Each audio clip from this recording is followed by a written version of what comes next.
This weekend marks the start of the Jewish High Holy Days, a time of reflection and renewal, but also one of heightened concern. With gatherings across Metro Atlanta, synagogues are stepping up security, from patrols to bag checks, to keep worshipers safe. Let's talk about what it means for the community with Brian Davis, Community Security Director for Jewish Atlanta. Thanks for the time. Yes, thank you for having me. Let's start with some information, maybe for those viewers who are not of the Jewish faith. Describe the importance of these high holy days. Sure. So this is a time where families will gather to reflect and celebrate the high holy days, and it lasts, roughly over a week. But our synagogues and our facilities will be full of people coming in to celebrate and reflect and, enjoy a time of worship and gathering. How do Rosh Hashanah and Yom Kippur differ in their themes and their traditions, and how do they connect as well? So I know we're bringing in the new year now, and some of the differences, with this is at some point people gather in their homes, so it's more of a personal celebration with family and friends. Other times they'll gather in the synagogues, and as I said before, people that maybe are not coming on a weekly basis will come and celebrate at this time of year. So our synagogues really will just be full of people reflecting and celebrating this time of year. And that's part of the reason security is a focus here. When you look at the security picture today compared to just a couple of years ago, what stands out most to you?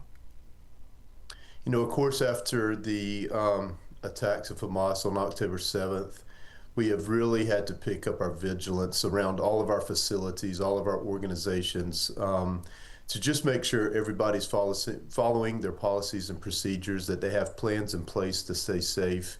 We've really picked up training our staff members and congregants even of what to do in a emergency situation. But probably the one thing that we've concentrated on more is really working with our law enforcement partners. So our state, federal, local law enforcement partners, we make sure that we're really sharing information.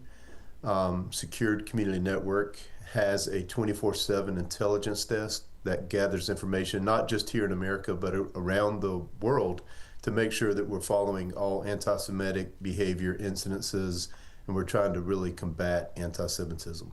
How do you balance the need for strong security, but also keep the services welcoming and spiritually open?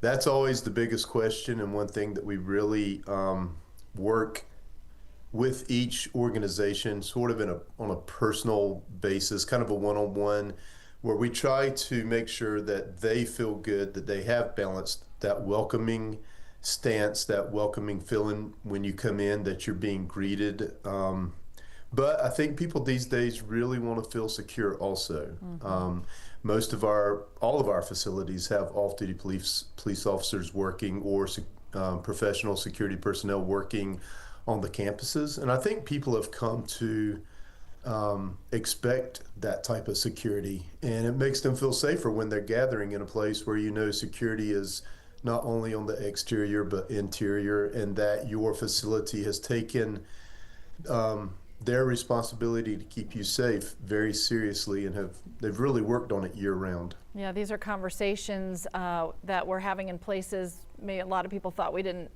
shouldn't have to have them in, places of worship, in schools, and so on. As we look ahead, what message do you hope both the Jewish community and the wider Atlanta community take away from the High Holy Day seasons about faith, resilience, and coming together in a time that calls for both reflection, but as you're pointing out, also vigilance? Yes, one thing you said, I just hope people really look at this, that we are resilient, that people are prepared, that our facilities are prepared, and that they can come and feel empowered, that they're coming to a safe facility, that they can bring their families to a safe facility, and that people, not just the facility, but local, state, federal law enforcement are really keeping an eye on the situation, and they're standing with us to make sure people are safe during this time of year. All right. Well, we appreciate the time, and we hope for a very safe season. Thanks so much. Thank you very much.